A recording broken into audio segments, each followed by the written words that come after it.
정보가 있는 시사 토크쇼 장윤선, 박정호의 팟짱.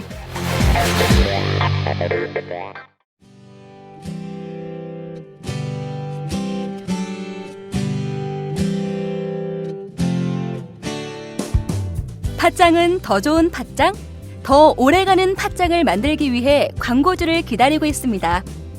민주 사장님들 지금 전화주세요.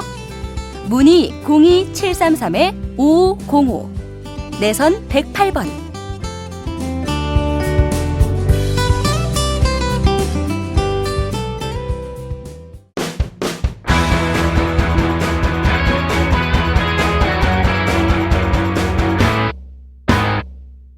색깔 있는 인터뷰. 제1야당 더불어민주당은 이제 원내 제1당이 됐습니다. 16년 만에 마련된 여소야대 국면에서 더불어민주당은 앞으로 어떤 정책으로 민생 과제를 하나 둘 풀어나가게 될까요? 오늘은 더불어민주당의 정책위 의장을 맡고 계신 변재일 의원을 모셔서 자세한 정치 현안 말씀 듣도록 하겠습니다. 어서 오세요. 예, 안녕하세요. 네, 팟짱에 처음 출연하셨습니다. 그렇죠. 처음입니다. 예. 뭐 우선, 지역에서만 계속 헤매고 네, 이제 20대 국회가 개원됐으니까 네. 이런 데도 가끔 불러주십시오. 저희는 자주 출연해서 설명해 주시기를 정말 원합니다. 이제 국민들께서 정부 정책 어떻게 돌아가는지, 그리고 또 그에 대해서 의회가 어떻게 견제하고 또 균형을 맞추고 있는지 굉장히 궁금해하고 있어서요. 특히 정책과 관련해서는 굉장히 요구가 많습니다. 그래서 자주 출연하셔서 60분 동안 충분한 설명을 하실 수 있는 기회를 저희가 자주 드리도록 하겠습니다. 예, 알겠습니다. 바로 현안으로 들어갈게요. 지금 구의역 전동차 스크린도어 사고로 굉장히 많은 국민들이 울분을 터뜨리고 있습니다. 무엇보다 19 꽃다운 청춘이 그렇게 허망하게 세상을 뜨면서 이게 지금 총체적 문제가 있는 거 아니냐. 무엇보다 이게 뭐 이 어린 노동자의 문제가 아니라 결국은 제도가 빚은 참극이다, 이런 비판이 나오고 있는데요. 우선 이 사건 어떻게 보고 계신지요? 이런 문제에 대해서는 사실 지난번 네. 지난 회의에 국정감사 당시에 서울시 국정감사 때도 네. 제가 강력하게 지적했던 내용입니다. 아하. 왜냐하면 스크린도어를 유지보수하는 업체에서 네. 안전 규정상 2명이 함께 하도록 되어 있습니다. 음. 왜? 전동차가 다니는 길이기 때문에. 그렇죠. 그런데 항상 한 명이 하고 있더라고요. 그래서 안전 규정을 위반해서는 안 되는 것이 아니냐. 그런 것들을 강력하게 지적하고 시정을 요구했었는데 네. 동일한 유형의 사고가 이번에 같이 발생한 거거든요. 네. 그래서 도저히 좀 받아들일 수 없을 정도로 안타까운 일이다. 이 아웃소싱이라는 것이 네. 결과적으로 외부 용역회사한테 용역을 준다는 것이 정비 절차를 무리해가지고서 마지막에 가장 어려운 자가 희생당하는 것이 아니냐. 그런데 아웃소싱 받은 회사 입장에서는 네. 2인 1조가 안전규정이 그렇게 되어 있으니까 2인 1조로 유지보수를 하도록 한 네. 그거에 따라서 하면 돈을 받았을 겁니다. 그럼에도 불구하고 실제하는 과정에서는 네. 혼자 하도록 하면은 전동차가 왔다 갔다 하는 상태에서 네. 어떻게 자기 안전을 책임질 것이냐. 그렇습니다. 이런 문제에 대해서 네. 지금 정부가 여러 가지 효율성 문제를 많이 따지고 있지만은 우리 당에서 항상 얘기하는 것이 네. 두 가지지 않습니까? 네. 규제가 다 좋다. 그렇지만은 안전에 관련 규제하고 네. 환경에 관련 규제 이 문제는 소홀히 생각하지 마라. 이런 얘기를 항상 해왔는데 네. 이런 것들을 이 자리에서 다시 한번 강조해서 말씀드릴 수밖에 없다. 이렇게 생각합니다. 네. 은성 PSD라는 회사가 하청업체였는데요. 실제로 그 회사를 들여다봤더니 여기에 서울메트로 임직원이 40% 그렇습니다. 분화돼 있고 예. 이 김군이 받았던 급여가 월 144만 원이었는데 그 임직원 평균 급여가 400만 원인 걸로 드러났습니다. 이게 과연 이게 물론 이제 그 회사만의 문제인 것이냐, 아니면 우리 사회 전반이 너무 비용과 효율 이런 걸 따지다 보니까 결국엔 사람 목숨은 안중에 없는 이런 시스템으로 가고 있는 거 아니냐, 이걸 좀 구조적으로 바꿔야 되는 거 아니냐, 이런 요구도 있습니다. 어떻게 보십니까? 근본적으로 바꿔 나가야 되겠죠. 우선 최저임금 문제라든지 생활임금 문제라든지 그런 것들이 계속 논의되고 있는데 그런 네. 문제도 좀 더 강조돼야 될 것이고 네. 또 현실적으로 봤을 적에 서울메트로의 퇴직자들이나 네. 그분들이 이제 하청업체로 계속 나가게 되는데 네. 그런 것들도 소위 말해서 우월적 지위에 있는 네. 갑의 위치에서 하청업자한테 어떤 불필요한 부담을 주는 거거든요. 그런 것들이 전부 그 회사의 비용으로 계산될 거 아닙니까? 그렇죠. 그 비용으로 계산되는 많지 실질적으로 작업을 수행하는 사람들의 인건비라든지 안전관리 유지에 필요한 최소한도의 자재라든지 네. 그런 데서 부실이 발생한 것이 아닌가. 이전 잘못되고 부조리한 네. 우리 사회 구조, 어떤 그 원청과 하청과의 관계 네. 예. 이런 것들이 근본적으로 해결돼야지만이 이번 사고 같은 그런 사고를 방지할 수 있을 것이 아닌가 이렇게 생각하고 있고 우리 당에서 항상 강조하고 있는 것 중에 하나가 경제민주화 아니겠습니까? 네. 경제민주화라는 것이 결과적으로 원청과 하청과의 관계 네. 또 그 이익의 공유 그 대기업과 중소기업과 또 하청업체라든지 네.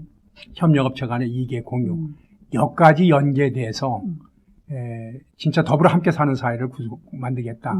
이런 큰 틀에서 흐름들이 네. 이런 것들을 방지하기 위해서 어떤 역할을 할 것이다. 그렇게 기대를 하고 있습니다. 네. 정말 그 더불어민주당이 원내 1당이 된 것은 국민들이 만들어주신 은총 아닙니까? 더불어민주당 입장에서는 국민들에게 굉장히 큰 빚을 진 셈인데요. 20대 국회에서 하나하나 그 빚을 좀 갚아나가야 되지 않을까 이런 생각이 좀 들기도 하는데요. 좀 어떻게 현안을 풀어가실지 하나하나 좀 살펴보도록 하겠습니다. 어제 보니까 야 3당이 그 5개 현안에 대해서 적극 공조하겠다 이런 입장을 원내 수석들이 밝혔더라고요. 야당을 다 합치면 167석. 예, 굉장히 큰 당이 되는 건데요. 예. 이 하나의 덩어리로 5개 현안 최소한 해결한다.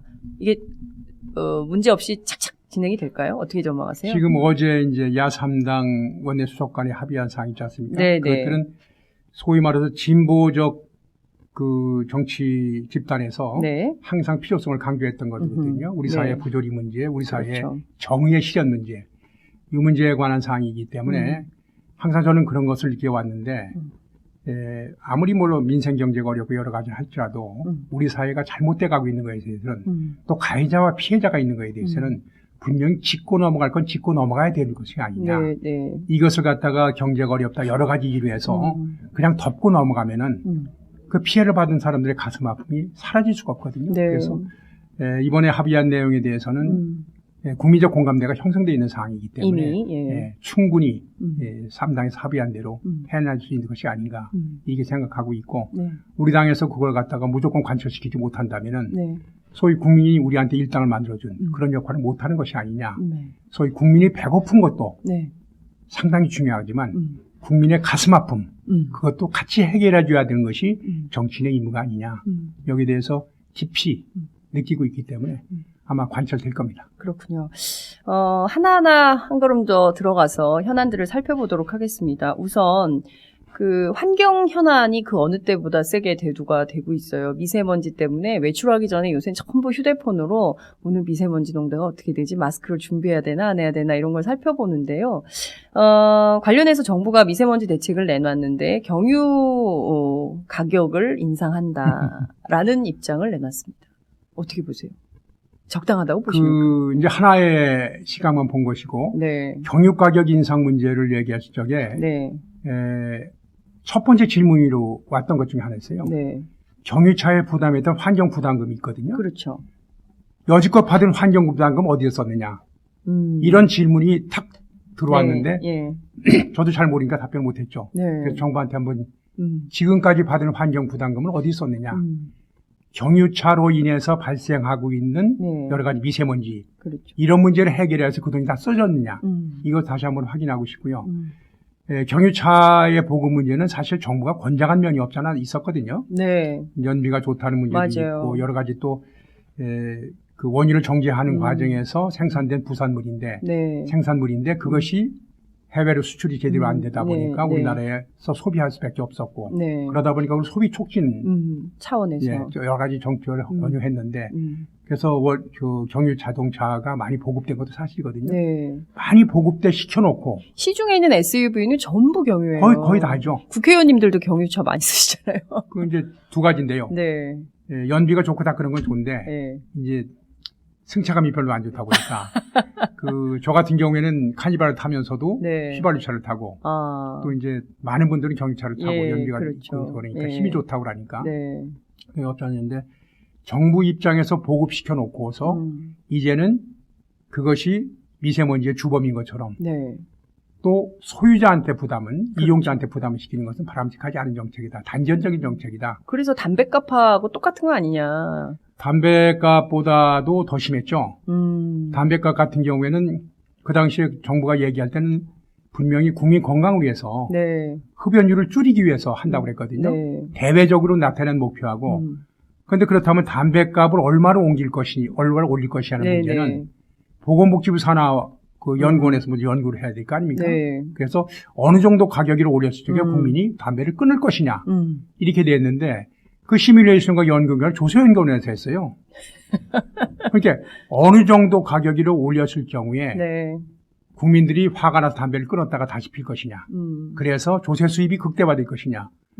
그걸 가지고서 담배값을 결정했다는 것은 참 저 국민 앞에서는 부끄러운 얘기죠. 그렇죠. 처음부터 그렇게 얘기를 하든지 차라리 솔직하게. 솔직히. 국민 건강을 위해서 담배값을 올린다고 하면서 실제 조사는 조세연구원에서 어느 가격이 가장 조세 수입을 극대화시킬 것이냐 이렇게 결정했다는 데에서 이것은 서민을 우롱한 거라고 볼 수밖에 없다 이렇게 볼 수가 있고 경유가격 같은 경우에도 정부 정책에서 경유의 사용을 권장하고 보조금까지 줬던 사업인데 네. 이제 와서 미세먼지라는 문제가 발생하고 나니까 그러니까 그 부담을 정부 정책에 따랐던 네. 서민들한테 또 부담시킨다. 더군다나 이제 대개 경유차를 사용하는 분들이 대개 이제 그 자영업자들이 많습니다. 그렇습니다. 트럭. 트럭도 그렇고 뭐 한 대 가지고 예. 용달차 예. 하는 분들. 그런데 그분들한테 부담을 시킨다는 것은 너무 안일한 정책이고 그렇게 되는 경우에 결과적으로 네. 부담이라는 것이 경유가격 올린다는 것이 네. 그 이득이 환경부담금이나 조세 형태로 갈 거 아닙니까? 네. 그래서 정부 재정 수입만 올리겠다. 그 이런- 환경부담금에 해당하는 조세는 또 폐지한다는 거 아닙니까? 그렇죠. 환경부담금을 네, 환경부담금을 하고 네. 또 유류세에 대해서 또 거기다 부과를 하고. 부과를 하게 되면 이중부과가 되니까 네. 소유 차량 소유에 대한 환경부담금은 없애고 네. 차량 중에 주행에 대한 네. 뭐 조세적 성격을 추가적으로 올리겠다 이렇게 발표하고 있는 것 같은데 근본적으로 한번 다시 검토를 해봐야 된다 이렇게 보고 있습니다. 또 하나는 저희 그 애청자 가운데도 자영업자분들이 굉장히 많은데요. 이게 직화구이, 무슨 삼겹살, 생선구이 뭐 이런 데가 문제라면서 또 그쪽으로도 규제를 한다는 건데요. 이게 전부 보면 전반적으로 서민들만 더 힘들게 하는 정책으로 가는 거 아니냐 이런 비판이 정말 거센 것 같습니다. 이거 국회에서 뭔가 좀 브레이크를 걸어줘야 되지 않을까요? 지금 어제 제가 원내대책 하는 과정에서 네. 공개적으로 발언했죠. 네. 그 미세먼지에 대한 종합대책 정부가 빨리 만들어 달라. 그러니까 국민이 신뢰할 수 있는 정책을 만들어 달라. 우리 당에서도 종합대책을 만들겠다 이렇게 네. 얘기했는데 네. 직화구이라든지 그 뭐 고등어라든지 네. 삼겹살 같은 네. 경우에 문제 본질이 다르죠. 일반적으로 미세먼지 얘기할 적에 네. 대기 중의 미세먼지 그럼요. 농도에 관한 사항이 있고 네. 실내 미세먼지에 관한 사항이 있거든요. 네네. 물론 식당 같은 데서 그 여러 가지 그 구이점 전문점에서 네네. 상당히 그 미세먼지 농도가 높습니다. 음. 그러면 실내에서 고객의 건강 보호를 위해서 미세먼지 농도를 어떻게 관리할 것이냐. 네. 이런 실내 문제, 실내 공기 정화 문제거든요. 음. 그거 하고 예를 들어서 뭐 화력발전소라든지 네. 경유차라든지 하는 건 네. 대기 중에 미세먼지를 어떻게 할 것이냐 문제 그렇습니다. 아닙니까? 전혀 성격이 다른 네. 접근 방법이 다른 문제를 하나인 것처럼 해놓기 때문에 국민들이 혼란스러운 거 아니냐. 네. 그런 차원에서 답답하죠. 음. 문제의 본질과 네. 본질에 대한 접근 방법이 좀 국민들한테 소상하게 알려지고 네. 좀 더 정치했으면 좋겠다. 네. 정교하게 했으면 좋겠다. 예. 이런 생각을 항상 갖습니다. 그러니까요. 박근혜 정부가 내놓는 정책들을 보면 국민들이 상세히 공부하지 않으면 모든 문제가 착종돼가지고 뭐가 뭔지 도저히 구분이 안 될 정도로 가는 것 같은데 더불어민주당이 그런 것들을 참 갈래갈래로 나눠서 잘 설명을 해주시면 좋겠다 이런 생각이 좀 드는데요. 전반적으로 보면 정부가 내놓은 미세먼지 관련된 종합대책이라는 것은 더불어민주당이 받아들이기 좀 곤란하다. 이렇게 저희가 정리하면 될까요? 현재까지는 종합대책이 아직 안 나온 걸로 알고 있어요. 네. 그냥 논란만 있는 걸로 알고 있는데 제가 정부에서 논란하는 내용을 가만히 보면서 네. 환경부에서 볼 적에 아까 얘기한 대로 네. 대기 중에 미세먼지를 가장 많이 발생하는 그 원인이 무엇이냐. 네. 여기에 대해서 대충 정리가 된 것 같습니다. 네. 그리고 아까 말씀드린 대로 네. 실내 미세먼지, 네. 실내 미세먼지의 원인에 대해서도 많이 정리가 되는 것 같습니다. 그런데 네. 그것을 소관하는 부처는 다 다르거든요. 음. 이래서 화력발전소 같은 경우에는 산업자부가 관리한다든지 네. 자동차 같은 경우에는 저 국토교통부하고 또 산자부도 좀 관련되고 네, 여러 가지 네. 부처가 관련돼 있고 네. 각각의 입장이 해당 산업을 육성해야 된다는 부처 입장하고 네. 네. 환경 문제로 규제를 들어간다는 환경부와 국민 건강의 입장하고 그렇죠. 다른 데서 그 부처 간의 조율이 제대로 안 되고 있는 것이 아니냐. 그러니까 부처의 이기주의도 부처가 있을 것이고. 각각 추구하는 정책 목표, 네. 나쁘게 말하면 이기주의죠. 네. 정책 목표가 다르기도 하고 또 거기에 관련된 이해관계자들, 국민들의 입장도 있기 때문에 의견 조율이 제대로 되지 않는 것이 아니냐 네. 이런 생각을 많이 해봤습니다. 그래서 더불어민주당에서는 미세먼지 종합대책을 이번에 만들어 가고 있는데 네. 부처의 이기주의에 우리가 연연할 필요도 없다. 네. 이익 집단에도 연연할 필요가 없다. 음흠. 국민 건강이라는 차원에서 무엇이 가장 바람직하냐. 네. 소위 정책의 최종 수혜자인 국민 건강 아니겠습니까? 그렇죠. 국민의 쾌적한 삶, 예. 여기에서 어떻게 하는 것이 가장 바람직하냐.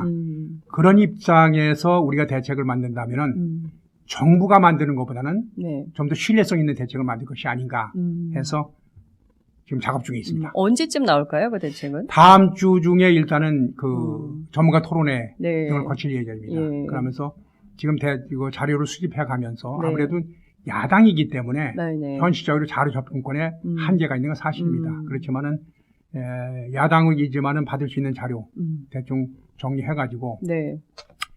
국민이 납득할 수 있고 아까 말씀드린 대로 최종 목표 네. 국민의 건강이란 차원에서 접근한다면은 아마 오래 걸리지 않을 거다 이렇게 생각하고 있습니다. 와우! 거래처 노총각 김대리 드디어 장가 간대요. 축하 화한 보내야겠어요. 어디로 꽃 주문할까요? 꽃 주문은 꽃주문닷컴이지. 꽃주문닷컴요? 그럼 우리나라에서 축하화한, 근조화한 잘 만드는 꽃집이 다 모여 있어. 가격, 품질, 배송 전부 다 꽃주문닷컴. 전화번호부터 적어도 1544-6430. 꽃주문닷컴은 언제나 좋은 상품과 정확한 배송으로 소비자의 만족을 추구합니다. 팟캐스트 듣는 사람들끼리 서로 돕고 삽시다. 꽃주문닷컴은 팥장을 후원하고 있습니다. 1544-6430 꽃주문닷컴 1544-6430. 꽃주문닷컴은 현재 회원사도 모집 중입니다. 전국에 계신 꽃집 사장님들 지금 당장 전화주세요. 꽃주문닷컴은 생산자, 유통자 모두를 보호합니다. 그러니까 올해 들어서 특히 이제 세계 이게 인구의 회자가 되기는 합니다만 미세먼지는 매해 봄마다 이게 늘 문제가 됐었던 것이고, 그리고 이제 정부가 이제 전기 자동차를 권장하고 하이브리드 권장한다고 하지만 전기 자동차는 사실 상용화되기 굉장히 어려운 조건이고요. 그렇죠. 하이브리드도 매년 3만 대 이렇게 딱 규정이 돼 있지 않습니까? 그러니까 이게 쓸 수 있는 환경은 조성해 놓지 않고 무조건 그냥 이렇게 규제 중심으로 하고 이러면 국민들 입장에서 아니 정부 정책이라는 게 이렇게 좀 이렇게 오랜 세월 좀 잡고 몇 개년 계획을 세워서 하는 건데 맨날 이렇게 닥쳐서 대통령이 한번 지시하면 그때 막 호떡집에 불난 것처럼 난리쳤다가 정작 문제 제기하신 분 지금 아프리카 거쳐 프랑스로 가시지만 하여튼 문제가 있는 거 아닌가 싶어요. 그렇죠. 우리 당이 좀 잘해보겠습니다. 예를 들어서 네. 매해 봄이 되면은 이제 미세먼지 네, 때문에 그렇습니다. 걱정하신다고 그랬는데 네. 그것은 계절적 요인이죠. 되게 이제 중국에서 네. 그 편서필 그렇습니다. 프로그램 쪽에 중국에서 황사하고 네. 중국의 산업화 과정에서 발생한 미세먼지가 네. 한길이 들어오는 문제예요. 네. 그건 계절적으로 이제 바람의 방향이 바뀌면은 사라지는 거고. 네. 그 대신에 국내에서 국내 산업이라든지 우리 국민의 삶 속에서 나타난 미세먼지 발생 네. 이 문제는 어떻게 할 것이냐. 그 문제에서도 분명히 정리를 해야죠. 두 개를 네. 구분해서 접근해야 네. 되는 것이 아니냐 이렇게 보고 있고 네. 아까 말씀드린 대로 대기 중에 발생하는 미세먼지와 실내 미세먼지 이 문제도 구분해서 발생 원인과 보호의 대상이 뭐냐에 따라서 구분해서 한다면은 아마 국민이 납득할 수 있는 그리고 또 무리하지 않으면서 효과적으로 집행할 수 있는 국민이 동의를 해줘야만 정책 집행 가능하거든요. 아하. 그런 정책을 세우고 집행할 수 있을 것이다. 이렇게 기대하고 있습니다. 네. 정말 많은 국민들이 미세먼지에 대해서는 워낙 이게 호흡기 질환 문제가 심각하고 또 옥시 문제 때문에 다들, 이게 막 화학 물질 관련 또 미세먼지 막 온갖 환경 문제는 있는데 정작 해당 부처인 환경부는 이 문제에 대해서 어떤 대책이나 뭐 이런 걸 준비하고 있는지도 참 알 수가 없습니다. 한번 보고는 좀 받고 계십니까? 아직까지 공식적으로 보고를 받은 적 없고요. 네. 환경부 입장에서는 그 환경과 국민의 건강이라는 말을 강조해서 네. 얘기하고 접근해야 되는데 타 부처가 추구하는 정책 목표가 다르기 때문에 타 부처의 눈치를 보다 보니까 제대로 제 목소리를 못 내는 것이 아니냐. 네. 그래서 야당에서라도 그런 문제를 좀 더 강하게 얘기하지만 환경부가 좀 힘을 받을 것이 아닌가. 네. 이런 생각도 해봅니다. 그렇군요. 정치권에 가보니까 네. 국회에서 저렇게 야단하는데 네. 이거 해야 되지 않겠습니까? 네. 하고 타 부처도 설득하고 청와대도 얘기할 수 있을 것이 아닌가. 그래서 지금 미세먼지 문제는 그냥 뭐 현재 그 일시적인 사회적 이슈가 아니라 네. 방금 말씀하신 대로 국민 건강에 직결되는 사항이기 네. 때문에 그 근본적인 대책을 우리도 만들어 나가고 또 정치권 내에서도 공조를 하고 정부에 대해서도 그런 방향을 유도해 나가도록 하겠습니다. 결국에는 이제 국민 여론이 더 거세게 일어야 또 정부도 움직이고 또 국회도 국민들을 결국에는 이제 국민의 표가 굉장히 중요하기 때문에 국민들의 목소리가 더 커져야겠다 이런 말씀 좀 드리고 싶습니다. 이게 굉장히 심각한 문제인데 이게 뭐 진도도 잘 안 나가고 그래서요. 저희가 좀 여쭤봐야 될 것 같습니다. 구조조정 관련된 것인데요. 지금 해운 조선업뿐만 아니라 업종을 가리지 않고 전 산업 분야로 구조조정 문제가 확산될 가능성이 높다라는 분석은 계속 나오고 있습니다. 무엇보다 지금 거제, 울산, 통영을 중심으로 한 이른바 이제 그 조선산업 단지에서도 결과적으로 이게 보면 그 지역 경제 자체가 초토화되고 있다 이런 우려가 커지고 있거든요. 이 문제는 좀 어떤 정책 검토를 하고 계신지 좀 궁금합니다. 지금 전반적으로 봤을 때 이제 구조조정 문제가 네. 우리 사회 산업 전반에 대한 구조조정 문제거든요.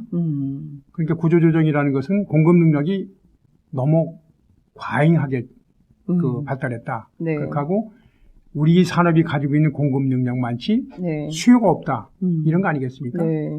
조선산업 같은 경우에도 우리가 세계 3대 네. 조선사를 다 가지고 있는데 네. 국제적으로 조선에 대한 수요가 줄어들다 보니까 네. 위기에 처한 그런 그렇죠. 경향이 있고 네. 또 국내에서 국내 시장을 네. 내수 시장을 대상으로 하는 산업체 같은 경우에도 내수 경기가 너무나 줄었지 않습니까? 그렇습니다. 내수 경기가 너무나 줄은 상태에서 어떻게 할 것이냐? 네. 내수 경기를 살려줄 것이냐? 그래서 내수의 수요를 늘려줄 것이냐? 네. 아니면 구조조정을 통해서 기업의 공급률을 줄일 것이냐? 이것을 양 측면에서 같이 봐야 된다 이렇게 네, 보고 네. 있습니다. 조선이나 해운 같은 경우에는 국제 경제하고 민감된 사업이기 때문에 지금 현재까지 저희가 파악하고 있기는 그 세계 경제가 네. 위축되기 시작하면서 네. 세계 전체의 물동량이 네. 무역 물동량이 줄어들었단 말이죠. 네. 그러니까 해운업계에서 상당히 수요가 줄어들어서 해운 산업이 어려움에 처할 수밖에 없고 해운 산업이 어려움에 처하면은 조선 산업도 그렇죠. 어려움에 처할 수밖에 예. 없죠. 예. 그런 세계 경제가 위축되는 과정에서 나타난 현상 아니냐. 그렇다면 이런 조선에 대한 수요가 네. 지속적으로 떨어지는 상태가 언제까지 계속될 것이냐. 어차피 조선 산업이나 그 세계 경제는 사이클이기 때문에 네. 사이클이 다시 회복되는 시점이 어디 것이냐. 회복될 때 우리가 세계 최강의 조선 산업이라는 위치를 그대로 유지할 수 있을 것이냐. 네. 이런 것까지를 같이 봐줘야 되는 그렇죠. 거거든요. 그래서 네. 쉽지 않은 접근 방법이다 이렇게 보고 있고요. 그렇지만은 그 조선 산업과 해운 산업의 사이클이 있고 네. 사이클이 어느 정도 2018년 이후 2020년도 쪽에는 조선산업과 해운산업이 상당하게 사이클이 올라갈 것이다. 그렇게 본다면은 네. 현재가 어렵다 그래서 예. 무조건 구조조정만 하는 것이 바람직한 건 아니지 않느냐. 그렇죠. 2, 3년 후에 세계 조선 경기가 와 음. 해운 경기가 좋아졌을 때 네. 그때 현재의 경쟁력을 유지할 수 있는 그런 역량을 같이 갖추는 것도 함께 검토해야 되기 때문에 무조건적이고 일반적이고 그런 구조조정은 안 된다. 네. 산업의 경쟁력을 유지해야 된다. 그런 그런 차원에서 우리 당에서는 강조를 하고 있고요. 네. 그런 과정에서 일시적이라 할지라도 네. 국민의 부담만 요구하거나 음. 소위 이익의 사유와 네. 손실의 예. 사회화 이런 예. 논란이 제기되겠지만 예. 국민의 부담으로 모든 것을 전가시키거나 예. 아니면 근로자의 희생만 요구하는 네. 그런 구조조정은 안 된다. 이번에 제가 김종인 대표하고 대우해양조선을 가보셨죠. 갔거든요. 예. 갔다 와서 노동조합 대표들하고 전부 만났습니다. 네. 그분들을 얘기를 들으면서 진짜 그분들의 진정성에 대해서 너무나 감사하다 이런 생각을 했습니다. 첫 번째가 그분들이 얘기는 뭐냐 하면은 대우해양조선은 현재도 네. 2018년도까지는 물량이 꽉 차 있거든요. 그리고 음. 지금도 너무나 해야 될 일이 많아가지고 해볼 만한. 자기 자체 직원 가지고 못해가지고 네. 외부의 물량팀까지 동원해가지고서 그 물량을 소화하려고 있는 아, 그게 노동조합에서 나온 얘기입니까? 그렇죠. 예. 그런 상태인데 갑자기 구조조정하면서 회사가 음. 문을 닫느니 네. 도크를 닫느니 한도 이게 뭔 소리냐? 여기 상당히 당혹스러워 하더라고요. 네. 그러면서 네. 우리 조선업이 위기에 처해 있다면은 네. 조선업이 다시 호황기를 접어들었을 때 그때까지 회사를 살리기 위해서 노동자들이 모든 것을 감수하겠다. 이런 말씀을 해주시는 데에서 네. 참 진짜 애절함과 참 저렇게만 해준다면은 우리 그 조선 산업을 살릴 수도 있고 그 조선 산업이 어려움을 극복하면서 다시 호황기를 접어들었을 적에 우리 산업의 경쟁력도 유지할 수 있는 그런 고통을 같이 분담해 준다면은 그런 네. 그 생각을 많이 해봤습니다. 그래서 아마 처음에 이제 정부에서 추진할 적에 그 국민들이 잘 알아듣지도 못하는 네. 양적 와다라는 이름으로 네. 출발했지 않습니까? 예, 예. 그런데 무조건 양적 완화를 통해 가지고서 한은의 발권력을 동원해 가지고서 그렇죠. 조선업이 왜 이렇게 됐느냐에 대해서 경영자의 책임도 묻지 않고 정부의 책임도 묻지 않고 채권은행단의 책임도 묻지 않고 회계법인의 책임도 묻지 않고 네. 일단 모든 걸 덮어버리고 한은의 발권력을 동원해서 우선 퍼부어라.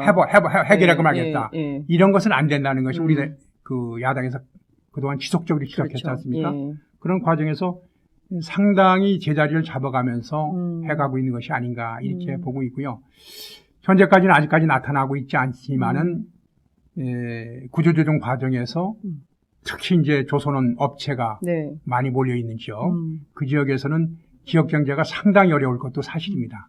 그래서 그런 경우에 대비해서 여러 가지 이제 법적 제도적 장치를 가지고 있기 때문에 네. 그 해고된 네. 최소한도 최소화시키려고 노력하겠지만은 해고되는 인력을 부정할 수는 없는 거기 때문에 네. 그분들의 실업수당이라든지 네. 그런 고용 문제 그런 거 어떻게 할 것이냐 여기에 대한 사전적 대책을 지금 만들어 나가고 있고요. 또 지역 경제가 지나치게 일시에 붕괴되는 경우에 네. 그 지역에 미치는 영향 등에 대해서도 그 관련 법에 따라서 특정 재난 지역 같은 걸 선포해가지고 하는 방안들 여러 가지 대안을 갖다가 지금 우리 당에서도 검토를 하고 있고 정부 측에서도 검토를 하고 있는 거로 알고 있습니다. 네. 일단 좀 구분해서 하나 우선 그러면 정부가 그렇게 한국판 양적 완화를 주장하면서 구조조정해야 된다고 했던 것은 결국 삼성과 한진이라는 두 회사에 대한 정부의 공적 자금을 투입하기 위한 거였다. 이렇게 봐도 과언이 아닌 겁니까? 그렇게 볼 수도 있겠죠. 그래서 결국 두 부실 회사를 살리기 위해서 대우해양조선 같은 경우에는 네. 사실상의 정부 산업은행하고 수출은행이 그렇습니다. 사실상의 소유권자이기 때문에 네. 특정 그 대기업 집단이 네. 소유하고 있는 그 조선사하고 네. 또 사실상의 정부가 소유하고 있는 네, 산업은행과 수출입은행을 통해서 네. 소유하고 있는 것이고 그러다 보니까 어떻게 보면 이해가 맞아떨어질 수도 있겠죠. 산업은행과 수출은행이 잘못된 정책이나 네. 또 어제 그저께는 서별교환 회의라는 것이 신문에 나와서 봤습니다만은 네. 정부의 잘못된 어떤 가이드 이런 것들에 의한 것을 갖다가 덮어버릴 수도 있는 거거든요. 네네. 다만 단순히 그냥 양적 완화라는 측면에서 그 구제금융 차원에서 모든 것을 해결해 버리면 그런 시도가 있었던 것에 대해서 안타깝게 생각하고 우리 당에서 그 구조조정의 문제점, 네. 뭐 경영자의 책임부터 따져야 된다. 책임을 따지지 않는 그런 구조조정은 받아들일 수 없다. 그런 것들이 현재 구조조정에 대해서 네. 각 부문별 책임을 물어가는 그래서 국민과 근로자의 부담을 최소화시키는 방향으로 이끌어나가는 어떤 힘의 바탕이 된 것이 아닌가 이렇게 생각하고 있습니다. 실제 대우조선 해양의 경우에도 이게 이제 그 구조조정 문제가 나온 게 뭐 어제 오늘 일은 아니고 굉장히 오래된 것이고 이명박 정부 때부터 뭐 관치금융의 문제도 제기가 됐었고 부실은 계속되는데 거기에 이른바 낙하산으로 정부 고위 관계자들이 뭐 내려갔다. 그리고 또 이제 이른바 산피아로 불리는 산업은행 퇴직 관료들이 내려가서 결국엔 고액 임금만 챙겼다. 뭐 온갖 얘기들이 나오고 있고 또 이게 보니까 이번에 정부에도 또 이제 그 구조조정과 관련된 금액을 또 요구를 하고 있고 뭐 이런 상황인데요. 여기도 대우조선 해양의 경우에 보니까 그 노동자들 상여금도 이번에 못 줬다고 하더라고요. 그러니까 결과적으로 여기도 어찌됐든 큰 틀에서는 뭔가 좀 새로운 대책이 필요한 거 아니냐 이런 주장도 있는 것 같은데 그 점은 좀 어떻게 보세요? 대우조선 해양 측에서도 아마 자구노력 계획에 대해서 네. 가장 크게 신경 쓰는 것 같습니다. 그래서 자구노력. 자구노력을 하지 않으면은 우선 기업 스스로가 책임져야 되니까 기업. 예. 자구노력을 하지 않으면은 용납하지 않겠다 네. 하는 것들이 이제 어떻게 본다면 정치권의 기본적인 입장이다 네. 이렇게 보시면 되겠습니다. 그래서 경영부실에 대한 우선 책임부터 져라. 경영부실. 예. 하고 대우조선 해양 같은 경우에는 실질적인 오너가 산업은행이었기 때문에 산업은행에서 네. 무슨 정책적 오류가 있었는가 거기다 분명히 책임질 건 책임져라. 네. 아까 얘기한 대로 사회이사가 제대로 된 사람을 내려보냈느냐 네. 또 그 정부의 어떤 정책적인 목표에 따라서 가장 그 합리적인 대안보다는 다른 대안을 선택하도록 한 것이 아니냐. 네. 이런 것들에 대해서도 짚어봐야죠. 네. 짚어보고서 그다음에 책임질 건 책임지게 해야 된다. 음. 근데 어쨌든 간에 네. 대우해양조선이라 할지라도 네. 스스로가 책임질 건 스스로가 먼저 책임져라. 그 문제에 대해서 아마 자구노력 계획을 지금 아마 상당히 강력하게 세우는 것으로 이렇게 언론 보도를 통해서 네. 제가 다시 한번 확인했습니다. 그렇군요. 어찌됐든 노동자들은 임금도 동결하고 또 회사가 정상화될 때까지 우리는 파업도 하지 않겠다라는 입장을 밝히는데 반해서 소위 오늘날의 이 부실을 낳은 경영진은 어떤 사회적 실천을 하고 있는 것인지 이제 앞서 말씀하신 대로 이익은 전부 사유화하고 손실은 전부 사회화해서 모든 비용을 노동자들에게 전가하고 책임지게 하는 이 문제는 좀 정말 좀 제대로 바로잡지 않으면 안 될 것 같다는 생각이 좀 들어요. 그러니까 계속 똑같은 문제가 지적되는 것 같아요. 앞서 그 전동차 스크린도 문제도 결국에 노동자는 144만 원 받으면서 그 현장에서 사고를 당하는데 또 이른바 이제 퇴직 관료로 가 있는 분들은 고액 연봉만 임금 따먹기를 하고 그 피해는 고스란히 노동자 몫으로 되고 이게 너무 오랫동안 반복되는 거 아니에요? 이걸 좀 근본적으로 바꿔야 되지 않냐 이런 생각이 좀 듭니다. 제도 개선책이 나올 수 있을까요? 아무래도 이제 그 낙하산 인사 방지법을 만들겠다 하는 것들이 한번 논의는 됐습니다. 네. 근데 그것이 법에서까지 금지시키는 경우에 네. 제대로 된 사람들이 가는 길까지 막는 것이 아니냐 이런 논란이 있을 수 있습니다만은 낙하산 인사라는 것들이 상당히 그 하청업체나 그런 데 부실에 큰 네. 영향을 미친 것도 사실이고 또 이제 소위 갑의 위치에서 네. 갑과 을의 관계에서 불공정 거래가 항상 이루어지는 거죠. 네. 그런 과정에서 갑에 의해서 보이지 않는 착취가 을의 부담으로 가면서 그런 것들이 을이 도저히 감내할 수 없는 상태로다 또 자꾸 밑으로 내려가고 네. 그런 현상이 나타난 것이 아닌가 해서 우리 사회가 그 경제민주화라는 큰 틀 속에서 논의할 네. 적에 그런 단계별로 다 각각의 이익이 제대로 공유될 수 있는 그런 기반을 만들어 간다는 것을 기본 목표로 하고 있고 또 이번에 여러 가지 이제 우리 사회가 좀 OECD 국가 중에서도 네. 우리 사회가 깨끗한 사회를 평가를 받지 못하고 네, 있거든요. 맞아요. 그래서 부정부패가 만연한 네. 사회가 돼 있고 네. 그 부정부패가 오래된 관행이라는 이름이다 용인되는 그런 사회가 돼 있기 때문에 우리 사회가 좀 더 건강하고 깨끗한 사회를 가기 위해서는 진짜 혁신적인 조치가 필요한 네. 것이 아닌가 네. 이렇게 보고 있고 그런 모든 음. 이념전 선상에서 네. 현재 논란이 되고 있는 김영란법이라든지 네. 그런 것들도 있는 것이 아닌가. 또 이번에 우리 당에서 네. 추진하겠다고 얘기했습니다만 전관예우 금지법이라든지 네, 네, 네. 그런 법들이 제대로 시행될 적에 네. 소위 우리 사회가 좀 더 건강해지고 건강해지는 과정에서 음. 그 부조리한 네. 그 권력 관계라든지 힘의 관계에서 희생당하는 네. 그런 국민들이 음. 없도록 할 수 있을 것이 아닌가 이렇게 생각하고 네. 우리 사회가 좀 더 건강한 사회로 갈 수 있도록 음. 우리 당에서도 최선을 다하도록 하겠습니다.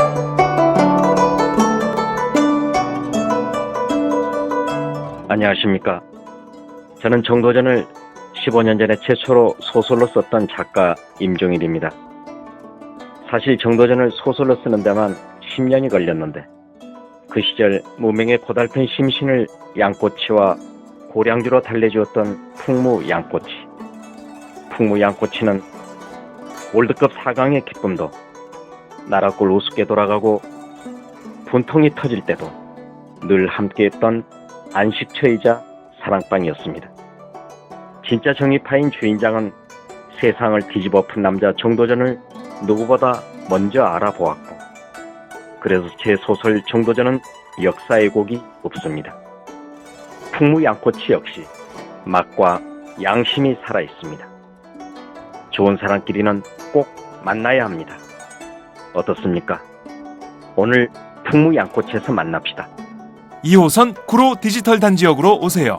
예약 문의 02809-9292 02809-9292. 팟짱 애청자라고 하시면 정성 가득 담긴 서비스도 나갑니다.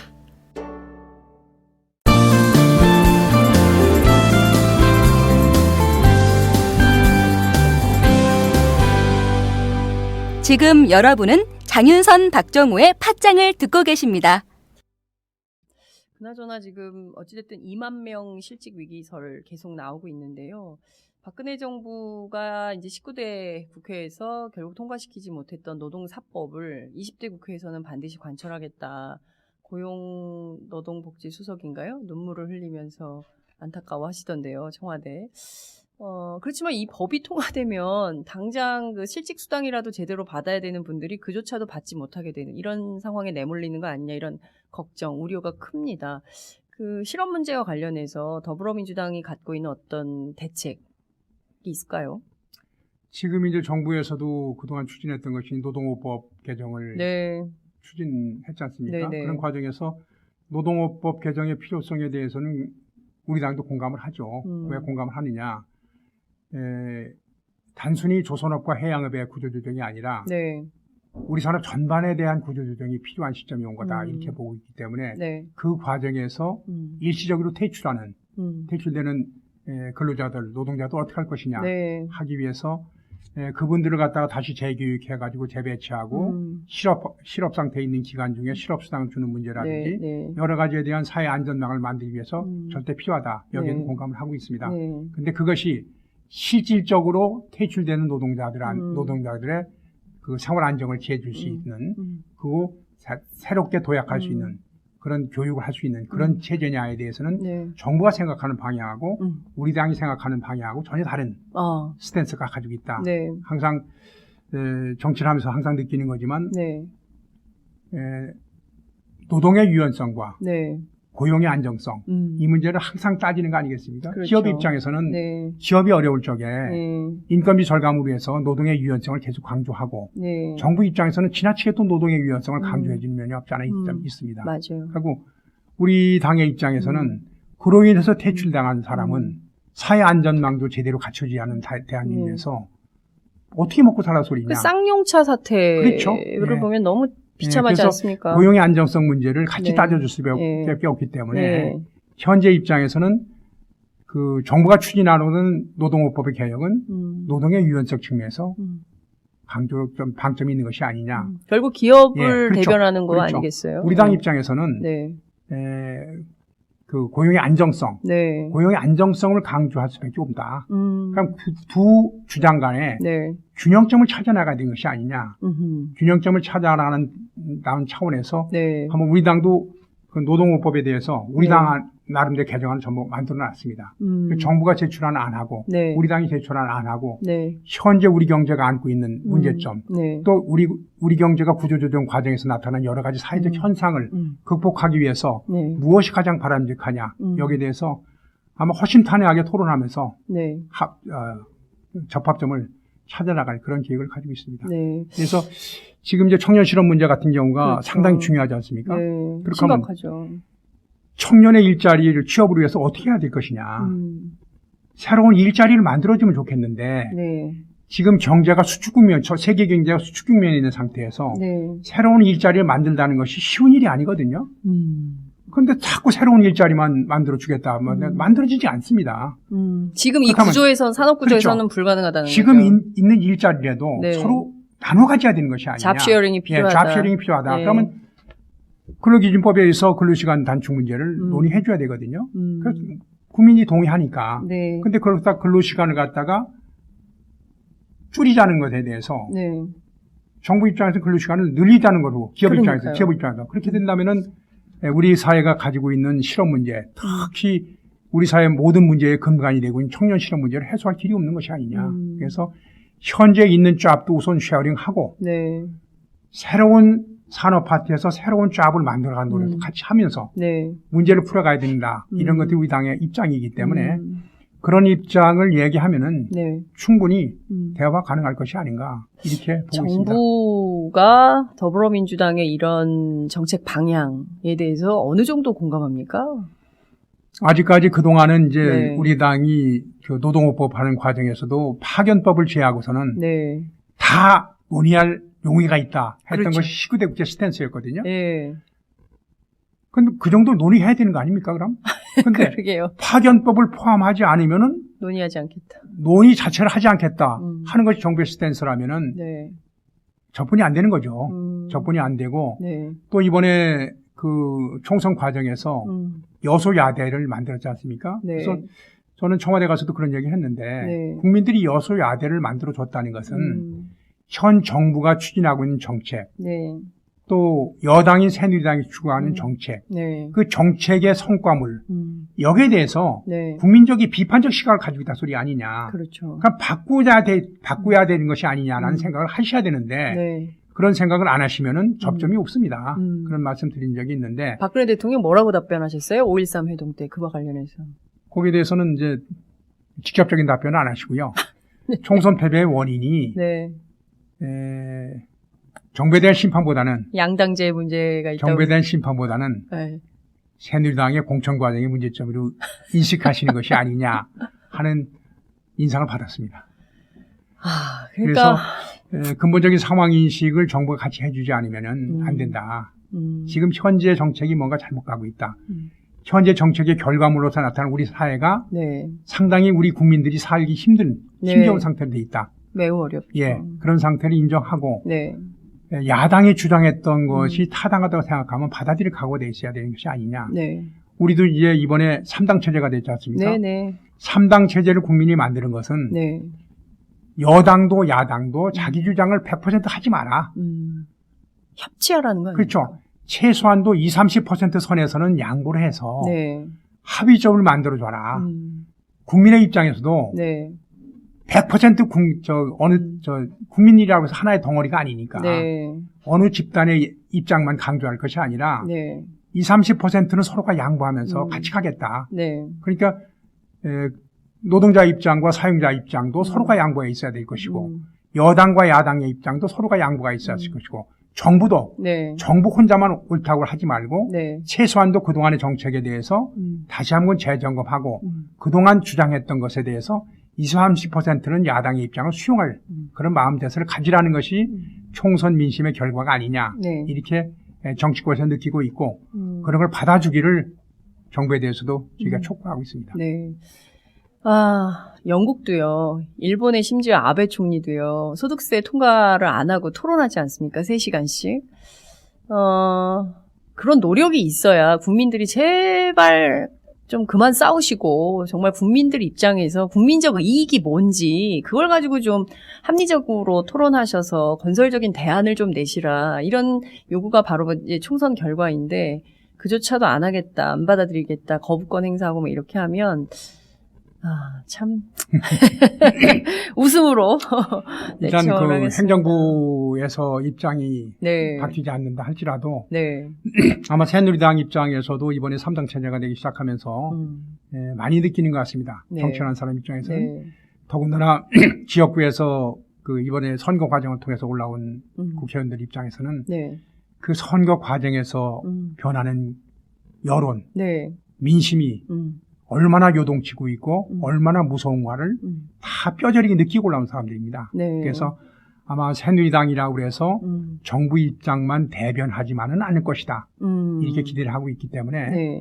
정치권에서 한번 국민이 명령하신 대로 협치를 통해서 해결해 나가는 방법을 찾아 나가도록 하겠습니다. 네. 그 정진석 원내대표가 오늘 뭐 이러저러한 말씀 많이 하셨는데 무엇보다 이제 야당의 입장에 동의하는 주장이 많이 있어서요. 그 청와대 눈치 보면서 청와대 전화 받고 모든 결정을 뒤바꾸는 그런 원내대표는 아닐 수 있겠다. 이런 기대가 좀 드는데 좀 어떻게 평가하세요? 정진석 원내대표는. 그럴 수밖에 없겠죠. 지금 청와대가 주장하는 경우에 네. 청와대가 요청하는 경우에 새누리당 입장에서는 여지껏은 청와대 입장을 관철시키거나 네. 아니면은 야당의 주장을 봉쇄는 시킬 수가 있었지 않습니까? 네. 근데 19대 국회 같은 경우 야당도 마찬가지입니다. 음. 야당의 주장을 관철시키지 못한다 할지라도 네. 새누리당이나 정부의 주장을 봉쇄시킬 수가 있었거든요. 거기에 대해서 국민들이 너무나 실망하기 때문에 네. 3당 체제를 만들어서 타협의 정치, 소통의 정치를 하라 이렇게 된 것인데 새누리당이라 할지라도 네. 청와대 주장이 아무리 강하다 할지라도 네. 그것을 국회 내에서 아까 말씀하신 대로 야3당이 합치면 167석이거든요. 네. 167석의 야3당을 상대로 하면서 그것을 관철시킬 수 없거든요. 어떤 경우에는 청와대와 새누리당이 아무리 강하게 주장해도 네. 167석이 같은 3당이 같은 생각만 가지고 있다면 네. 그 주장을 꺾을 수도 있는 거 아니겠습니까? 그렇죠. 그런 상태에서는 새누리당에서 택할 수 있는 선택의 여지는 네. 정진석 원내대표께서 말씀하신 그 방향일 수밖에 없는 거죠. 불가피한 선택이다 이렇게 보고 불가피한 있습니다. 선택이다 그렇게 보시는군요. 그나저나 이 새누리당 정부에서는 상시청문회법이라고 얘기하고 또 야당에서는 청문회 활성화법이라고 얘기하는 국회법 개정안 관련해서 이게 뭐 헌법 위헌 논란부터 시작해서 이게 뭐 자동 폐기된 법안 아니냐 뭐 여러 가지 논란이 이제 막 있다가 지금 또 약간 소강 국면인데요. 그 문제는 좀 어떻게 된 걸로 보이세요? 제의하시는 겁니까? 제의해야죠. 제의해서 네. 뭐 법안의 내용이 어떻게 됐든가를 떠나가지고 네. 대통령은 헌법에 의해서 거부권 행사할 수 있는 권한이 있는 거고 네. 대통령이 고유권한 행사하신 거고 국회는 그걸 받아서 네. 헌법과 국회법 절차에 따라서 제의를 하면 되는 거고 뭐 별거 아닌데 그걸 자꾸 요란하게 해석하시더라고요. 네. 더군다나 이게 19대 국회 그래서 제의할 수 있는 시간이 없는 상태에서 거부했기 때문에 네, 이틀. 이게 유효하냐 무효하냐 예. 그런 논란 자체가 예. 참 의미가 없는 것이다 그렇게 보고 있습니다.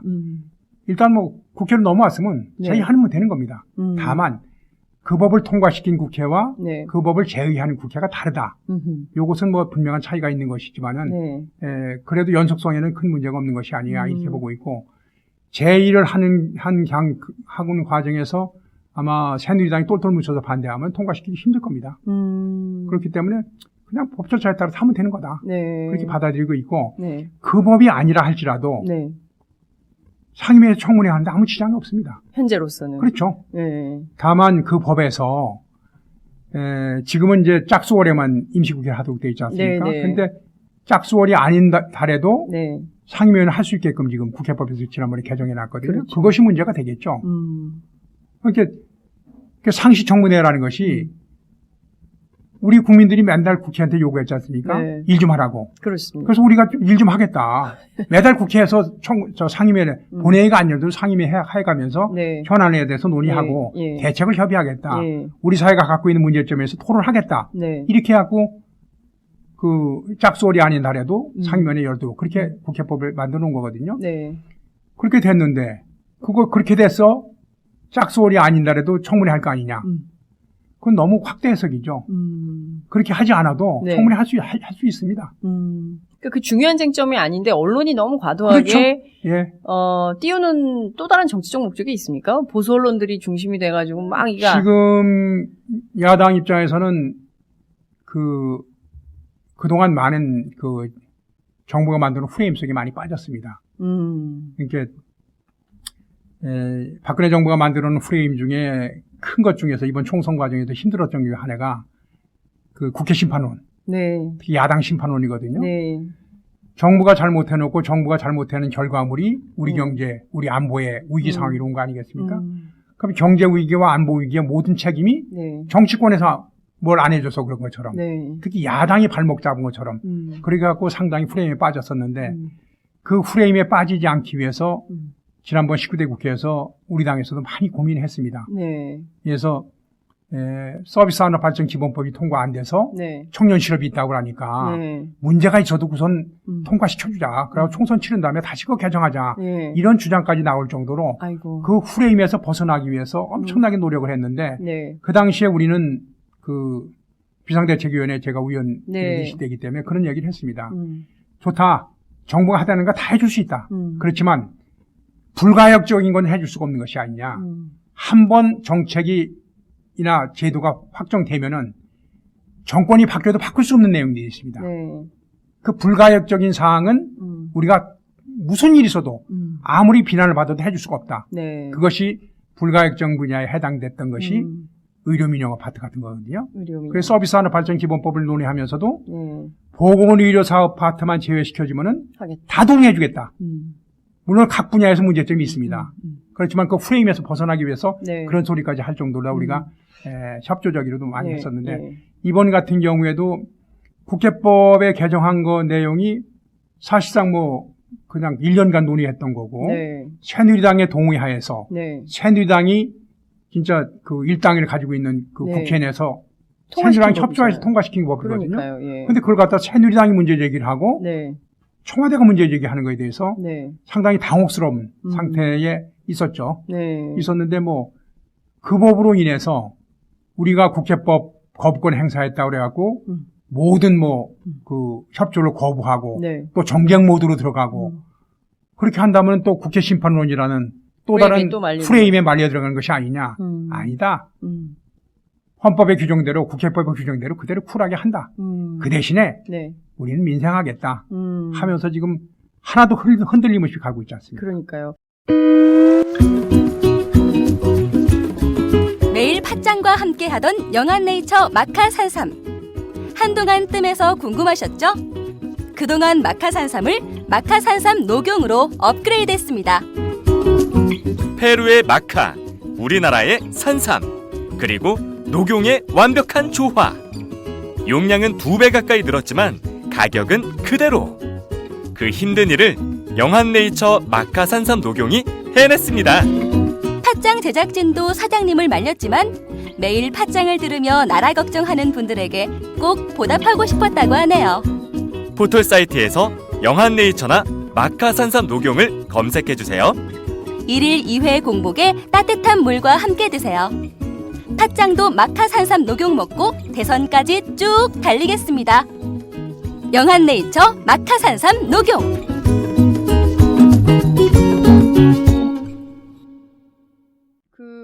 과거와 다르게 더불어민주당이 원내 일당이 돼서 그런지는 알 수 없으나 상당히 안정감을 주면서 큰 틀에서 무리 없이 아주 뚜벅뚜벅 정책을 실현해 가고 있다. 이런 국민적인 판단 이런 게 좀 현재 존재하는 것 같습니다. 말씀하신 대로 제일 심각한 문제 의료 민영화 같은 경우에는 한번 이게 되면 뭐 미국 같은 경우에도 뭐 돌이킬 수 없는 수준으로 후퇴하지 않습니까? 불가능하죠. 한번 들어가면. 예, 그러니까 그런 측면에서 이거는 이번에도 절대 못 안 되죠. 받는다. 안 되죠. 네. 그 예를 들어서 서비스 발전 기본법에 대해서 KDI 연구 보고서랑 관련해 갖고 어제 제가 원내대책회의에서 한번 말씀드린 적이 있는데 서비스 산업 발전 기본법이 통과되는 경우에 네. 예상되는 나라를 세 가지로 검토를 하더라고요. 네, 네. 그 네덜란드형하고 독일형하고 미국형. 음. 근데 미국형의 모델을 따르겠다는 것이 정부의 입장인 것 같습니다. 아니, 제일 의료와 관련해서 우리는 다 시코를, 영화 시코를 다 기억하고 그렇죠. 있는데요. 예. 그래서 제가 제기한 것이 독일형 모델을 따른다든지 네덜란드의 모델을 따르겠다든지 잘 네. 모르겠는데 미국형 모델을 따르겠다. 그래서 70만 개 일자리를 창출하겠다. 그럼 그 일자리가 어디서 나온 거냐? 의료민영화 파트에서 나온 거거든요. 네. 그 의료민영화 돼서 어떻게 하겠다 소리냐? 우리 당이 그렇게 반대를 하니까 네. 그 법 통과시켜줘도 의료의 공공성은 지키겠다. 의료민영화는 안 하겠다. 네. 그 약속을 말로는 하거든요. 네네. 그럼 그렇게 하지 않겠다는 걸 법에 넣자. 아니 법에 넣는 건 안 된다. 네. 이건 신뢰할 수 없는 정부 입장이라고 볼 수밖에 없죠. 그렇게 하다 보니까 서비스 발전 기본법도 안 된 상태였었거든요. 아마 네. 이번에 다시 제출했지만은 네. 그런 분야에서 충분히 대화를 하면은 정부 입장도 최소한도 갈 수 있는 데까지는 가라. 네. 그 다음에 못 갈 부분에 대해서는 다음에 숨 고르게 한 다음에 또 다시 논의해보자. 이런 우리 입장이기 때문에 네. 충분히 타협의 여지가 있을 것이다. 이렇게 보고 있습니다. 그렇군요. 경기도의 6개 지방자치단체장, 기초단체장들인데요. 모여서 정부가 제출한 정부 지방재정 개편안에 대해서 이거 철회하라. 1인 시위에 돌입할 걸로 전해지고 있습니다. 다음 주부터는 뭐 단식 농성도 벌인다는 건데요. 이분들은 일단 이게 이제 정부 안대로 추진이 되면 매년 세수 피해가 8천억 정도가 된다. 이거 절대로 받을 수가 없다. 뭐 이런 주장을 하고 있는데요. 우선 이런 대부분 보니까 또 그 더불어민주당 소속 자치단체장들이세요. 그래서 이 문제에 대해서는 좀 어떤 입장을 갖고 계신지요? 이제 그 지방재정 문제는 네.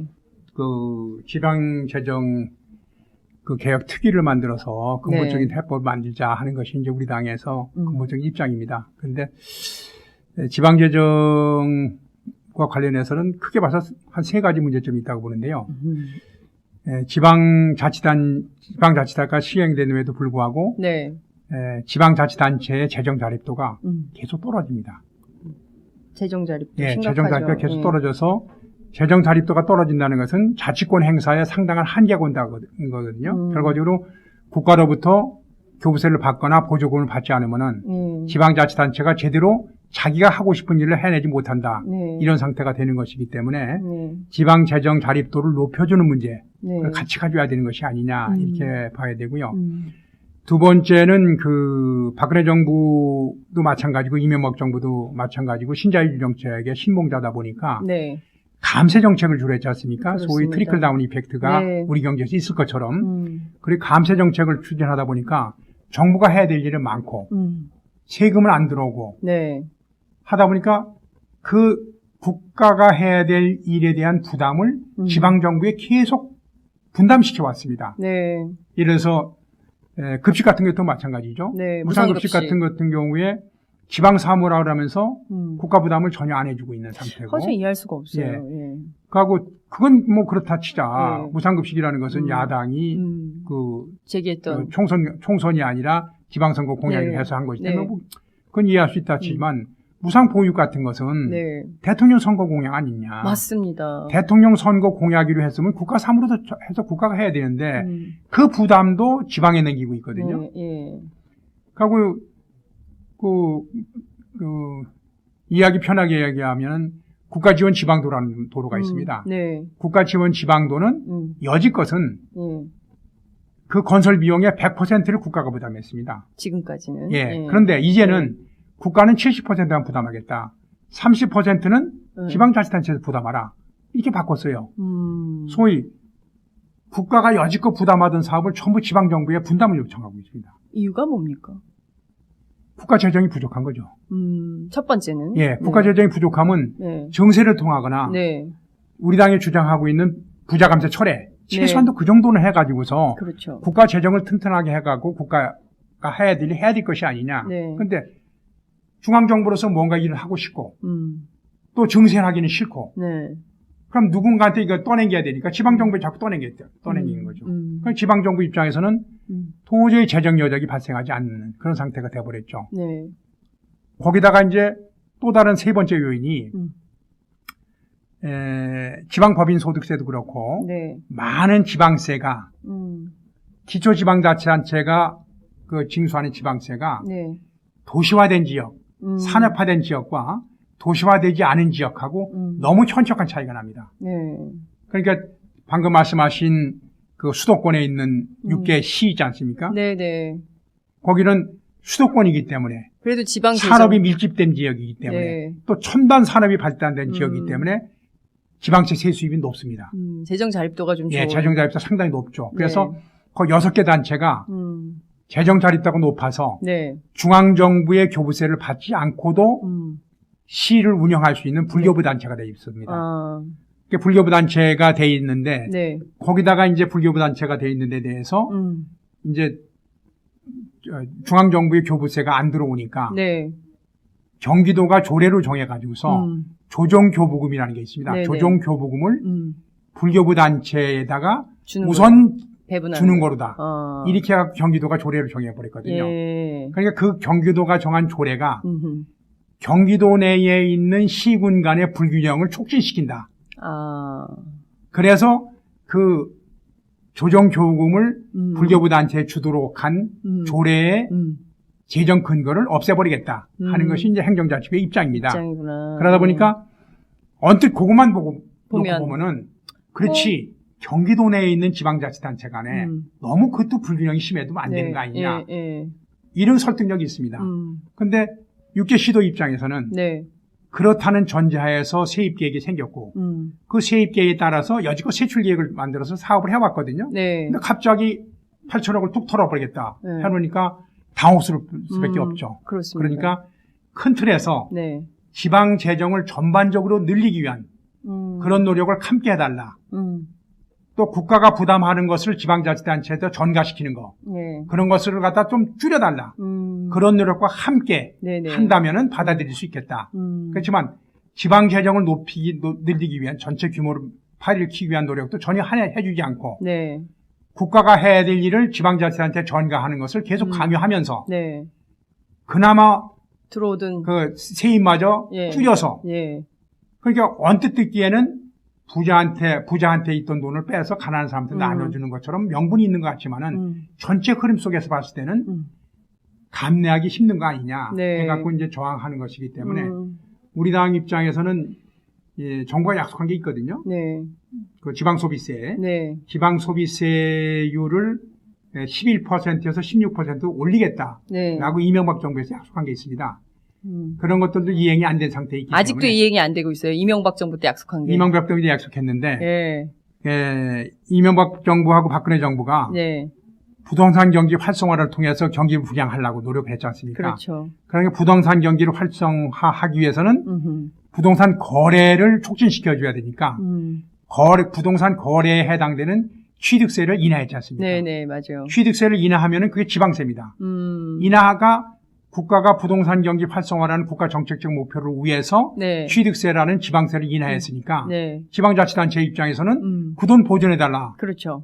해서 그 취득세 인하에 대한 보존 몫이로다 지방소비세를 11%에서 16%로 올려준 적이 있습니다. 네. 근데 그것을 가지고서 정부 입장에서는 11%에서 16% 올라갔지 않냐 네.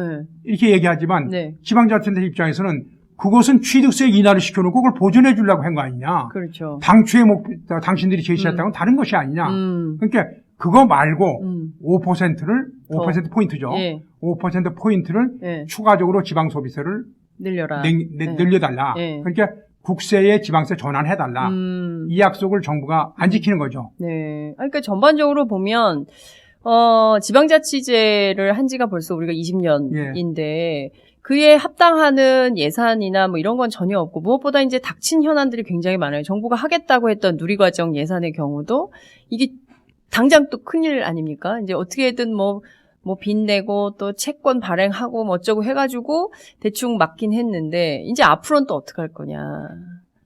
지금 지난번에 그 누리과정 예산 네. 아주 잘못된 거죠. 국회에서도 동의해 준 것도 저는 끝까지 네. 반대했습니다만은 예. 지방자치단체가 지방교육청에서 채권을 발행하라. 그럼 채권을 어떻게 할 거냐? 네. 당신들이 채권 발행하면 정부가 산하기관에서 네, 네. 매입해주겠다. 음흠. 그러니까 이자는 보전해주겠다. 네, 맞아요. 그런데 나중에 그 원금은 누가 갚아줄 거냐? 음. 그건 모르겠다. 그러니까 지방채 발행에 대해서도 아무런 그렇죠. 게 없어요. 그러면 첫 해는 그렇게 했다. 두 번째는 어떻게 할 거냐? 네. 이런 정책을 그 중앙정부가 했다는 것은 상당히 무책임한 거거든요. 네. 그러니까 근본적으로는 국가가 전부 책임져라. 음. 대한민국 국민이라면은 네. 대한민국 국민이기 때문에 내가 사는 지역이 어디라 할지라도 보편적 서비스를 받아야 되겠지 않습니까? 그렇습니다. 그것이 보육과 교육 아니겠어요? 맞아요. 그럼 국가가 책임져야죠. 맞아요. 가난한 동네 사는 사람들은 교육과 보육의 수준이 떨어지고 부자 동네 사는 사람은 보육과 교육의 수준이 높다면은 그것이 하나의 국가의 국민이라서 일체감을 가질 수 없거든요. 그렇습니다. 그런 분야에 대해서는 국가가 책임져야 되는 거기 때문에 보육과 교육, 더구나 저출산 시대 아닙니까? 네. 저출산의 극복이 우리 사회에 가장 현안으로 돼 있는데 네. 그 분야에서 국가가 책임져야 된다. 이런 정책적 전환이 네. 박근혜 정부가 빨리 해주기 기대합니다. 네.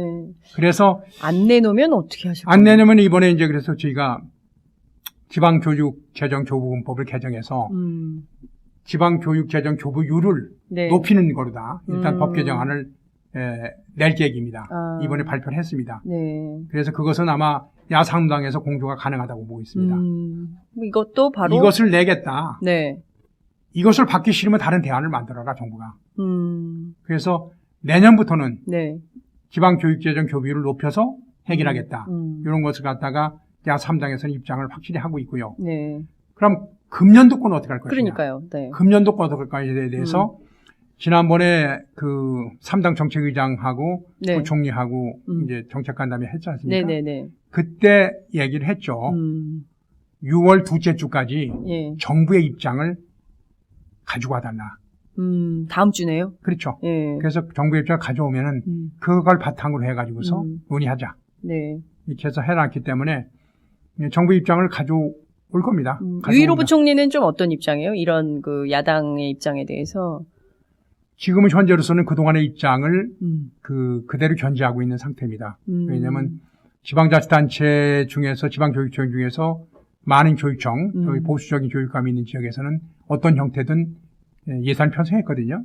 그리고 진보적 교육감이 있는 지역에서는 이것은 국가 사무다. 네네. 국가가 책임져야 된다 해가지고서 끝까지 거부하고 있는 상태가 네. 되기 때문에 지방자치단체 간의 형평성 문제 때문에라도 접근하기 힘들다는 입장이 정부의 공적인 입장인 것 같습니다. 네. 그렇지만 형평성 문제는 또 해결할 수 있거든요. 편성한 그 지방자치단체 네. 거기에서 추가적인 사업을 또 할 수 있게끔 그분들이 그 보육 예산을 편성하기, 누리과정 예산을 편성하기 위해서 네. 어떤 형태든 다른 사람 예산을 줄였을 거 아닙니까? 그렇죠. 학교에 그럼요. 시설을 개선한다는 예, 그런 예산을 노후 줄였기 화장실 때문에 예산, 온갖 예산들. 그런 분야에서 예산을 보전해 준다면은 그것이 논란의 대상, 그것이 어떤 이유는 되지 않는 것이 아니냐 이렇게 지금 우리 입장을 전달하고 있습니다. 그렇군요. 정말 다른 거 다 떠나서 아이 낳아서 기르고 교육시키고 이거는 국가가 책임지고 해야 정말 엄마들이 안심하고 아이를 낳을 수 있을 것 같아요. 안 그러면 도대체 아이를 낳을 수가 없어요. 지금 이제 저출산 문제가 우리 사회가 큰 네. 당면 현안 제기된 지가 10년이 넘었거든요. 그렇습니다. 한 15년쯤 된다고 보는데. 노무현 정부 때 저출산 무슨 대책위원회 예, 이런 거 예, 있었잖아요. 그렇죠. 예. 그렇게 됐는데도 불구하고 그것을 너무 안일하게 대처하다 보니까 네. 얼마 전에 보니까 이제는 절대인구 감소 단계에 들어간 거 아니겠습니까? 그렇습니다. 예. 사망하시는 분이 새로 태어나는 아이들보다 더 많아진 상태에서 그렇습니다. 그래서 절대인구 감소 단계에 들어갔기 때문에 네. 이 문제는 국가를 건강하게 유지하기 위해 절대 간과해서는 안 되는 그런 문제고 그렇게 하기 위해서 우선 첫 번째 저출산의 가장 큰 원인을 따져보니까 처음에 얘기했던 것이 교육비가 많이 든다. 네. 그래서 의무교육 확대하고 네. 무상급식 들어가는 거 아니겠습니까? 네. 그다음에 이제는 초등학교부터가 문제가 아니라 유치원 다닐 때부터 네. 보육부터가 문제가 있는데 그래서 무상보육 들어간 것이고 그렇죠. 그러니까 저출산 극복을 위해서는 우리나라가 모든 노력을 다해야 된다 이렇게 보고 있습니다. 네. 그런 차원에서 우리 당에서는 이제 저출산 극복을 위해서 난임 부부의 그 시술비 그것까지도 이제 국민건강보험을 하자 이렇게 해가지고 법 개정안까지 네, 그 내겠다고. 비용이 굉장히 많이 들어가더라고요. 예, 예. 그거 많이 들어가죠. 예. 그러니까 경제적 이유에서든 완전 그 신체적 의료적 이유에서든 네. 간에 진짜 애를 낳기 싫다는 사람한테라도 애를 낳으라고 해야 되는데 네. 애를 낳고 싶어 하는데 못 낳는 사람들한테 음. 정부가 좀 도와줘야 되는 것이 아니냐. 네, 네. 이 정도로 저출산 대책에서는 이제는 완급을 가릴 필요가 없다. 가장 정책의 중점을 둬야 된다. 네. 또 저출산의 가장 큰 원인 중에 하나가 네. 청년 실업입니다. 그렇습니다. 예. 직장도 못 구했는데 어떻게 어떻게 결혼합니까? 결혼합니까? 예. 결혼도 못 했는데 어디 애를 낳습니까? 이런 상태이기 때문에 네. 청년 실업, 저출산, 음. 대한민국이라는 나라를 건강하게 유지하기위해서 정책의 가장 우선순위를 둬야 되는 것이다.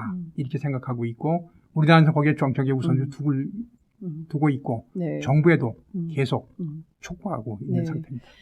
아, 정말 여러분 지금 약 66분 27초, 28초 흐르고 있는데요. 정말 그 정부가 추진하고 있는 정책들, 그에 따른 야당, 특히 이제 제일 원내 일당이 된 더불어민주당의 정책 방향에 대해서 함께 들어봤습니다. 정말 어디서도 들을 수 없는 그 현장의 생생한 정책 이야기를 저희가 오늘 변질 위원장님 모시고 쭉 들었는데요.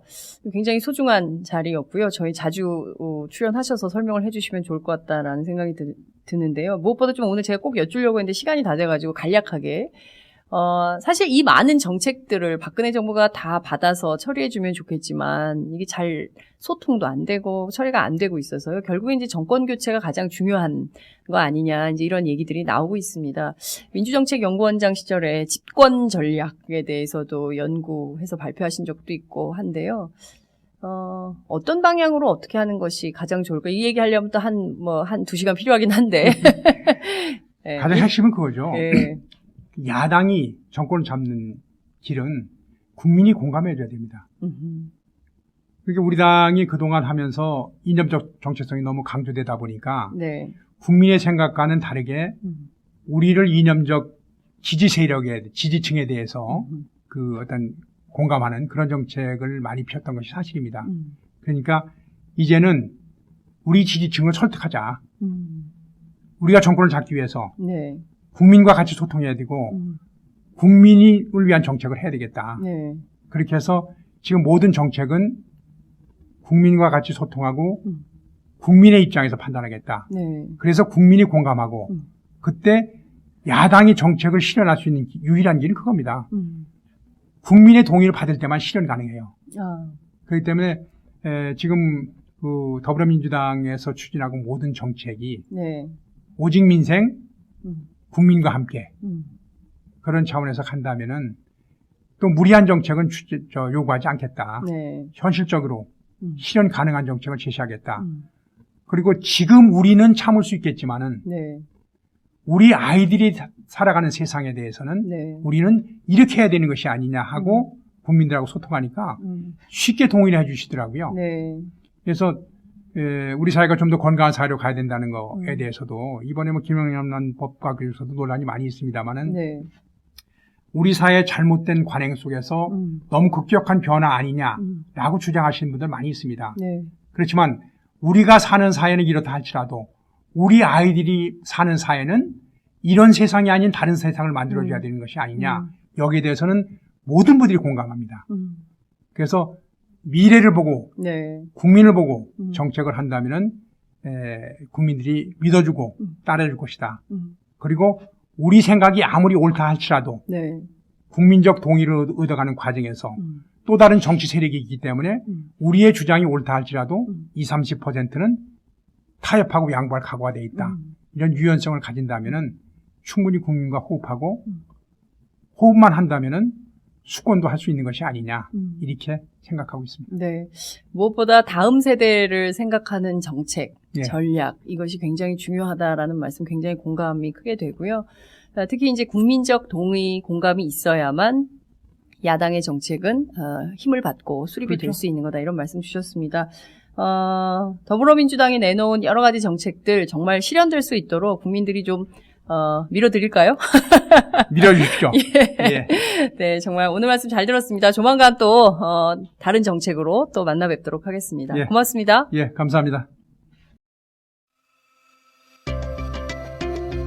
오늘도 오마이뉴스 10만인 클럽 후원 회원님들의 발길은 이어지고 있습니다. 국민이 속지 않고 믿을 수 있는 언론을 기대합니다. 시민을 위한 언론 오마이뉴스가 진보 종편으로 꼭 성공하기를 빕니다. 시민들의 판단에 위한 충실한 진실 전달자가 되어주세요. 민주주의가 왜곡 후퇴하는 이 불의하고 참담한 현실이 하나하나 타개되길 소망합니다. 오마이뉴스를 믿고 응원합니다. 장윤선, 박정호의 팟짱 후원하시는 10만인 클럽 회원님들의 가입 동기입니다. 참 절박하죠? 오마이TV가 보수 정편이 외면한 진실을 생생하게 전달하겠습니다. 내 손안의 스마트 진보 종편 월 1만 원이면 됩니다. 지금 바로 전화주세요. 02733-5505 내선 번호는 0번 공용 핸드폰은 010-3270-3828입니다. 정권과 자본 앞에 할 말하는 당당한 오마이TV 팍팍 밀어주세요!